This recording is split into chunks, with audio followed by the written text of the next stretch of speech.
1 quiere tocar la ley de contrato de trabajo, 2 la de obras sociales, 3 la ley de asociaciones sindicales y 4 la ley de convenios colectivos. Pero te puedes preguntar, ¿en qué te perjudica?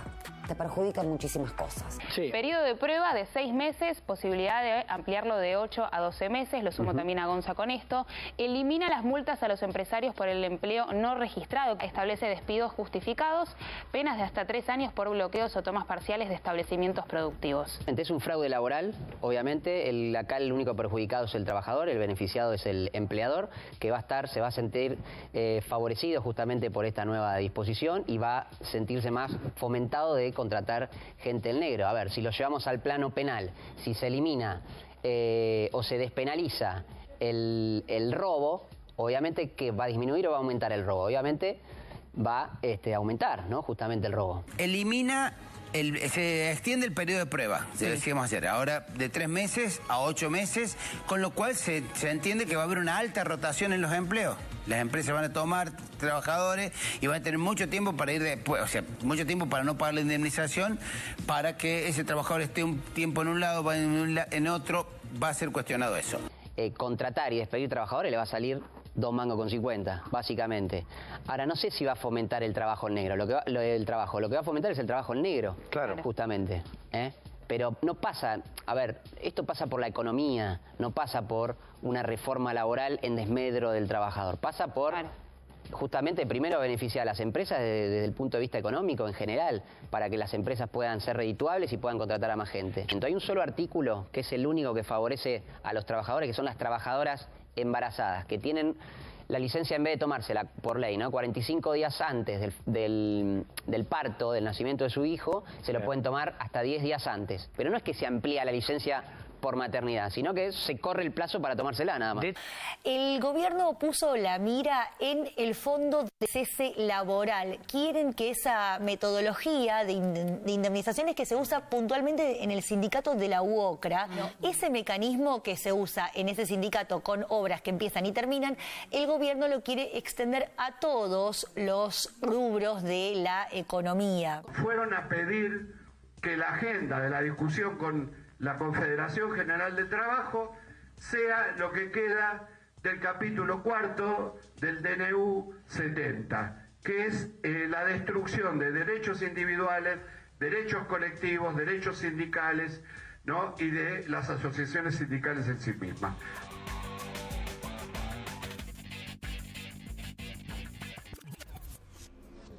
¿Qué tal? ¿Cómo andan? Buenas noches. ¿Cómo les va? Bienvenidos. Esto es Redacción Abierta. Comencemos recién con el habitual compilado que hacemos con la producción para introducirnos en temática y decirles una frase. Sí, ya la habrán escuchado. Se viene más libertad. Nuevamente, se le escuchamos decir a un ministro de gobierno. En este caso, a Federico Sturzenegger, el flamante ministro de Desregulación. ¿Por qué? Porque durante el fin de semana en un programa adelantó que está pronta a reglamentarse lo que es el capítulo laboral de la ley de bases sancionada hace poco nada más. ¿Qué implica esto? Le dicen desde el gobierno la modernización laboral. Obviamente, desde el gobierno, desde muchas cámaras empresarias, se están festejando y tratando de impulsar esta modificación, lo que llaman la modernización laboral. Desde los sectores sindicales, desde quienes están abocados al derecho laboral, critican fuertemente este capítulo porque dicen es un retroceso grande. Nos acompañan en el piso Rubén Urbano, que es secretario general de la UOM Delegación Córdoba, y Eugenio Villafore, que es abogado laboralista. ¿Cómo les va? ¿Cómo andan? Buenas noches. Estás? Buenas noches, gracias por estar. Primeros apuntes, Eugenio. A ver, más allá de la posición que uno tenga, a ver, ¿qué implica, o los cambios, digamos, los principales cambios que implica esta modernización, como le llama el gobierno? Un detalle, la ley del 9 de julio de este año, la 27742, el capítulo laboral de ley de bases, estableció 9 cambios fundamentales. Aclaro que lo que el ministro de Sturzenegger dice, más libertad, ha referido en el único ámbito donde se ha presentado, en un reportaje, a donde además quien lo hacía no sabía de qué se trataba del todo, ha sido que están trabajando fuertemente para que esta semana se reglamente la letra chica de la propuesta aprobada del fondo de cese. Solamente eso es lo que ha informado exactamente Schwarzenegger. Que además el fondo de cese requiere de una adecuación convencional. Es decir, bien, pero digo, para separarlo, no todo el capítulo laboral de la ley de bases. Dice que están trabajando en ello, pero que el único que mencionó concretamente y que tendría que salir esta semana fue ese punto. Bien. Aclarado eso, uno diría que lo que se ha destacado en la ley del 9 de julio es fundamentalmente, digamos, la derogación de multas que venían a sumarse a la indemnización por despido cuando el trabajador despedido injustamente, estaba en negro y el trabajador había intimado para que se lo blanquee. Una ley 24013 de diciembre del año 91 que se regía hasta este momento y que de alguna manera sancionaba al empleador en esta suerte de endemia argentina por la cual el trabajo en negro ha ido creciendo sin parar, digamos, y se ha instalado como un actor principal dentro de las reglas del mercado de trabajo argentino. Se las deroga directamente. Uno dice, bueno, pero se las reemplaza, se las derogó, sin reemplazo. Sin reemplazo. Con lo cual, las implicancias son no de más libertad, sino de más delito, porque la no registración laboral es una evasión tributaria. Bueno, depende de dónde lo veas. El gobierno, digamos, siempre está tratando de dar alguna preventa favorable hacia el sector empresario, entonces digamos, sería más libertad derogue y diga, no se le más libertad para despedir y para no registrar también. Claro, pero si yo digo, una cosa es que por ejemplo, ¿no? Una opción ideológica que no estoy de acuerdo y la gran mayoría de los que estamos en el mundo del trabajo no lo estamos, que el despido no se pague o se pague nada. Esto es una decisión. Ahora, si yo digo que no se haga la transferencia teniendo un trabajador que está trabajando, se lo oculte, no se lo registre y se perjudique a la ANSES, se perjudique a la Caja de Asignaciones Familiares, a la ART, se está evadiendo tributos. Entonces, atento, una cosa es ir más allá de la posición ideológica. Claro, abarata, y otra cosa es de financiar el Estado. Y es un gobierno, no puede promover, creo yo, digamos, que aquí lo indirecto, porque el gobierno luego, con la ley de base, sí promueve o instala una forma de registración, ¿sí?, que la quiere simplificar, sin tomar ninguna medida que vaya a, digamos, sancionar el incumplimiento de un deber, que sigue siendo deber, de blanquear la relación laboral. Rubén, ¿cómo lo ves vos? ¿Primeros apuntes? Bueno, en principio técnicamente ha sido muy claro, como siempre, Eugenio, al respecto de cómo está en estos momentos la ley. Yo quisiera separarlo un poquito, el tema más que nada verlo de la parte más política, ¿sí? Evidentemente, el gobierno nacional no podía gobernar porque no tenía gobernabilidad, porque no tenía una ley. Lo planteó mucho, salió la ley de base, deshilachada, sea como salió, pero ya salió la ley de base. Salió la ley de base e inmediatamente pensaban todo el mundo, o lo decían prácticamente, que en el partido que hoy gobierna, de que iban a venir las inversiones, que se iban a abrir más fábricas, que los trabajadores, a pesar de quitarle y de ser tan retrógrada la ley, iban a empezar a tener un poquito más de posibilidad de trabajo. Cada vez tenemos menos trabajo y cada vez no ha entrado un solo peso de inversión. Al contrario, se han ido las últimas reservas de oro que teníamos guardadas, se han ido ahora a la entrega para poder que el Fondo Monetario le siga dando la posibilidad de algún crédito. Yo creo que acá, más allá de la ley de base, más allá del DNU 70, más allá de todo este horror que estamos viviendo, y digamos que menos mal que han hecho ciertos diputados nacionales y ciertos senadores nacionales han hecho un poco de fuerza para que no saliera como han querido que la sacaran de un momento. Y esto pasa, es simple, no es nuevo, decimos que es retrógrado porque ya no ha pasado en otro momento, no pasó en el 90 con Menem, no pasó en el 2001 con De la Rúa, no pasó después con Macri. Siempre cuando se saca del centro de la discusión o de la centralidad, se saca la política y se pone el mercado, se ponen las corporaciones y siempre nos va a pasar esto a nosotros trabajadores. ¿Cómo están en el sector, Rubén? Mal como todos los sectores. Acá no hay un solo sector que esté bien. No hay un solo sector que esté bien. No quiero ni hablar, ni le preguntemos, que atienden los compañeros del Estado, el doctor Biafore, lo que han sufrido, lo que siguen sufriendo, la cantidad de pérdidas de compañeros que se están yendo. ¿Qué es lo que dice, qué es lo que dice el gobierno? Voy a sacar trabajadores del Estado porque en su gran mayoría son ñoquis. Ninguno trabaja, ninguno hace nada. ¿Y a dónde los pones? Si en la industria tampoco está en tu agenda la industria. No hay una palabra de industria en todos los discursos que dice el presidente. El presidente, los ministros, no le interesa la industria, por lo menos la industria nacional. Sí le interesa, por eso es el RIGI, de que puedan venir de afuera o seguir proveyéndoles a las multinacionales, proveyéndoles todo lo que más quieran ellos, lo que más puedan sacar ellos de nuestro país y llevárselo para poder venir a invertir acá. Y ya no interesa si son 200 millones de dólares, como decían al comienzo, que sea un poco, ni siquiera ese poco. Ahora tienen que volver a viajar para ver si pueden traer y convencer de que acá hay un régimen que se llama RIGI, que para las grandes inversiones, que lo favorece muchísimo. Nada de eso ha sucedido. Y nosotros tenemos que venir y discutir y ver de algo que mal llamado, que es la reforma laboral. Te van a decir desde el gobierno que es muy reciente lo del RIGI, que lo de las inversiones tarda. Y mira, para compensar un poco, ya han planteado la posición ustedes, lo que dicen, bueno, esto es lamentable en sus diferentes capítulos que tiene. ¿Qué dicen desde la Unión Industrial de Córdoba, Luis Macario, que es el presidente de la UIC? A ver, lo entrevistamos esta semana y esto nos contaba. Nosotros lo que destacamos de la reforma laboral que fue aprobada en la ley de bases es básicamente la eliminación de las indemnizaciones agravadas. ¿Eso qué significaba? Digamos, independientemente de la ley de contrato de trabajo, había otras leyes complementarias que elevaban enormemente el monto de indemnización en caso de tener que prescindir en una relación laboral.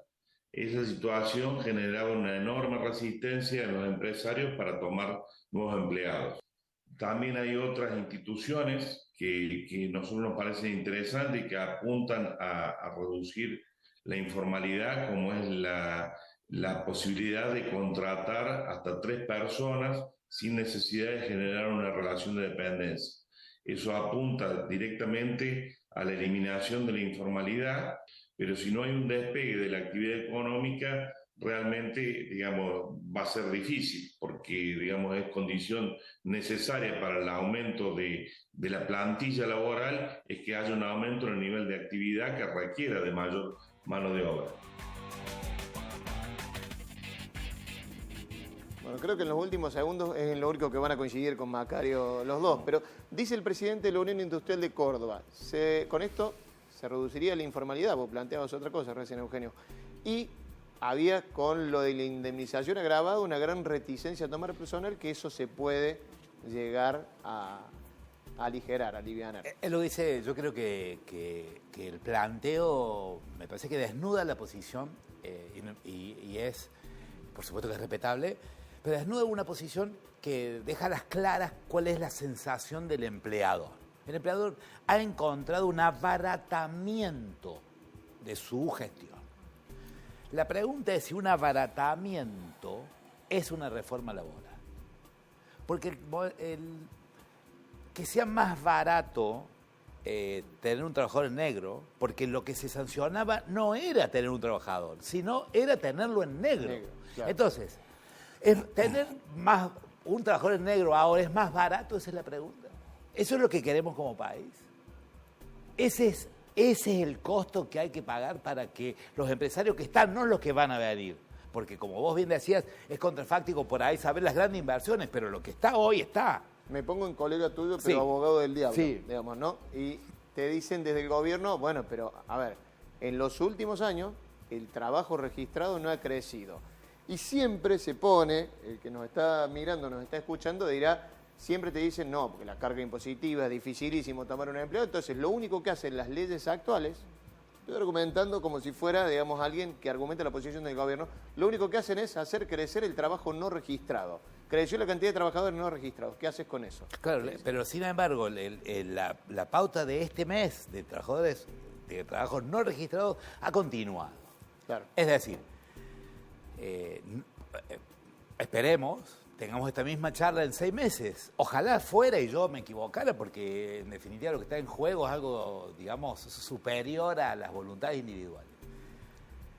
Vuelvo a reiterar, la vocación de tener un trabajador más, y creo que al final está bien dicho, no deviene del abaratamiento, sino deviene de la necesidad económica de tenerlo. O sea, de que aumente la actividad. Nadie contrata a una persona si no la necesita. Y eso ahora, si yo tengo un trabajador negro, lo que pasa es que me sirve ese trabajador y después me quejo de que no contrato otro más, pero en realidad no contrato otro porque no lo necesito. Esto es una realidad que nadie puede discutir. Pero además sinceramente, nadie contrata porque sea barato, ¿está claro? Porque si no, sería irracional la conducta de la gente. Rubén, a ver, bueno, con respecto a lo que dice Macri, con lo que decimos, por bueno, supuesto. con este argumento que siempre te plantean del otro lado, te dicen, no, acá no querés el trabajo registrado porque es caro, es difícil, está la industria del juicio, que es otra de las muletillas. Bueno, digamos. eso iba. Casualmente acá, de un primer momento, si nosotros tomamos a quienes han estado y ahora forman parte de este gobierno, pero que hablaban de, por ejemplo, la señora Patricia Bullrich, lo que hablaba cuando estaba haciendo para ser presidente en su campaña, hablaba de que iba a sacar, que era una estafa, por ejemplo, la indemnización, y que no podían ser posibles. Hablaban siempre de la indemnización. Cuando hablamos de indemnización hablamos de despido. Cuando hablamos de despido hablamos de cierre de establecimiento. Nunca hablaron en su plataforma de un crecimiento del país a base de tener trabajo genuino. Nunca hablaron de la industria, vuelvo a repetirlo. Entonces, acá el trabajador no es la mano de obra, no es el costo laboral lo que encarece los productos, porque habría que ver a nivel nacional la cantidad de impuestos fiscales que tienen que pagar las pequeñas y medianas empresas, sobre todas las cosas. Estoy hablando de pequeñas y medianas empresas que tienen 50 a 60 años, que han dado trabajo toda su vida y que han ido de generación en generación y que hoy tienden a desaparecer porque no pueden ser competitivas con las grandes multinacionales a las cuales le van a dar todas las regalías posibles el gobierno nacional. Entonces hay una desventaja tremenda. Y si acá hay trabajadores no registrados, eso es responsabilidad pura y exclusiva del Estado nacional y provincial, que no han tenido la capacidad para hacer registrar quienes son los que tienen el poder de policía para poder ir y registrar a los trabajadores. Es más, hoy, literalmente, el Ministerio de Trabajo de Córdoba está cerrado. Literalmente.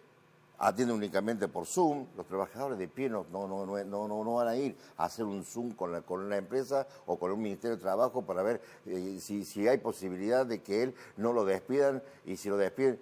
No, ya la pasamos, en pandemia podía haber sido. Pasamos la pandemia y seguimos de la misma manera. Entonces, literalmente están cerrados, y eso es lo que tenemos que verlo antes de ver si el trabajador es más caro o va a ser más barato. Si tenerlo en negro va a ser... El trabajador en negro siempre fue más caro para cualquier empresa y se presta para la industria del juicio. Entonces, un trabajador, nosotros no lo hemos visto, lo que te dicen del otro lado es que la industria del juicio lo alimenta, digamos, las normativas actuales y el trabajador en blanco. Pero es que si tiene un trabajador en negro, y el Eugenio puede corregir, sale 4 veces más caro que indemnizar a un trabajador en blanco. Bueno, un trabajador en negro es fácil regir hoy, ¿no es cierto? Ahora, a partir de esta ley no. A partir de esta ley no, evidentemente. Ahora, yo le preguntaría, como lo hemos hecho, si el costo laboral ha sido el principal problema que han tenido todas las empresas, pequeñas y medianas empresas. Y te contestan que no. Ahora, me llama la atención ese dato que dabas recién, Rubén, porque decías, ante la conflictividad que está viendo, la están viendo. Recién, ayer repasábamos el informe del CEPA que hablaba de 265.000 puestos de trabajo perdidos, 10.000 pymes cerradas. Se está viendo una conflictividad grande, lo están viendo las industrias autopartistas, metalmecánica y demás. 500.000 cuentas de sueldo que se han cerrado. ¿Qué pasa en Córdoba? Digamos, porque desde el Ministerio de Trabajo de la Nación, indudablemente, o de la Secretaría de Trabajo, que está bajo la órbita del Ministerio de Capital Humano, dudo que vayan a dar respuesta a los conflictos laborales, y ahí van a tener una preponderancia en las jurisdicciones a lo largo y a lo ancho del país. ¿Cómo están respondiendo acá a esa conflictividad? Decías vos que está medio planchado el sí, trabajo. Obviamente que no hay respuesta, y sobre todo, Nosotros aquí en Córdoba, teniendo como ministerio, de cierta manera se jerarquizaban los conflictos y se podían tomar de otra manera. Hoy está de venir a Secretaría de Trabajo, claro, igual que a nivel nacional, y en la órbita del Ministerio de Justicia. Entonces, ¿qué pensábamos nosotros? Menos mal que lo hemos hablado y se ve de que no va a ser tan así, pero uno pensaba, claro, va a ser un pasamano de la Secretaría de Trabajo y se van a judicializar todos los conflictos. Vamos a terminar en un juicio que lo que queremos nosotros es tener audiencia de conciliación, tratar de que en esa audiencia de raspar las asperezas para que no salga tan dañado ni el empleador y mucho menos dañado el trabajador, que es lo que hemos hecho conciliando muchas veces, pero ahora no sabemos si todo va a terminar en conflictos judiciales. ¿Qué va a pasar? Por ejemplo, con los trabajadores que no están registrados, si esto entra en vigencia. A ver, yo creo que la conflictividad es inmensa, está latente. Creo que el achicamiento del Estado para atrapar y darle forma a lo que se llama la conciliación, porque se entiende que el conflicto es un agregado. Yo creo que esto es filosófico. Ustedes, trabajadores de la casa, están transitando en este momento un procedimiento de crisis tremendo, sí, que lleva meses enteros. Esa posibilidad de discusión es porque hay mediación. Si no, lo que hubiera pasado es directamente el enfrentamiento de los 4 sindicatos que integran esta actividad con las autoridades de la universidad y de la casa. Entonces, este valor es el que hay que darle a las mediaciones. No solamente las mediaciones laborales del conflicto, sino las mediaciones laborales de la inspección laboral, las mediaciones del asesoramiento a los trabajadores, etc. Entonces, cuando se reduce la capacidad operativa del Estado, lo que se induce es al conflicto. Pero a la vez hay una acumulación de tensión respecto al conflicto, porque se entiende que la conflictividad expresada en la calle pasa a ser una suerte de delito. El protocolo vigente enumera acciones como delito, o la protesta en esta misma ley, se dice el bloqueo o molestar a otro con la manifestación de la huelga, trae aparejado el despido. ¿Sí? Es una de las reformas que no tocamos porque... Totalmente, no, sí, pero que está contemplado en es esto, uno de sí, los puntos. Bueno, ¿se dan cuenta cómo esto entonces? Porque yo quisiera marcarte 2 cosas rápidamente. El periodo de prueba se amplía, ¿sí? De 3 meses a 6 y en empresas de menos 5 con convenio hasta 12 meses. Pregunto yo, ¿cuáles son las empresas que están dando empleo en su mayoría? Pymes. De ese porcentaje de pymes, estadísticamente, ¿qué tipo de empleo dan? No es empleo industrial, no es empleo tecnificado, no es empleo de alta inversión tecnológica. Por el contrario, es empleo de servicios, ¿sí? Claro. Bueno, en el empleo de servicios, piensen, ¿hace falta un año de entrenamiento? No. Claro. Para ser mozo, para ser administrativo. Entonces ahí hay otro plan que es el que tenemos que discutir.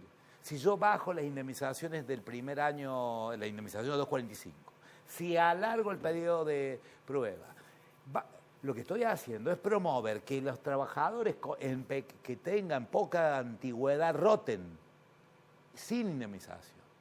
Esto es un plan. Entonces, hay la apariencia de empleo, pero una precarización en las condiciones, digamos, de ingreso, y de alguna manera el proyecto de Stroessner de ampliarlo a todas las actividades, al fondo de cese también responde a eso, porque el cese laboral en la construcción deviene de que la actividad es temporaria. Claro. Les agradezco a los dos. Bueno, veremos qué es lo que se termina reglamentando esta semana, como decía. Así es. Te quedás para el próximo bloque. Bueno, muchas también, gracias. Sí. Rubén, muchas gracias. No, gracias a ustedes, como por estar acá. En el próximo bloque lo sumamos a Eugenio Villafuere porque vamos a estar hablando de algo que tiene que ver con esto y es, de alguna manera, lo que dicen, reglamentar el derecho de la educación como servicio esencial. Y esto, muchos gremios docentes a lo largo y a lo ancho del país lo han criticado porque dicen es la reglamentación o la prohibición del derecho de huelga, que es lo único que les interesa más que la educación como servicio esencial, pero lo charlamos en el próximo bloque. Ya venimos.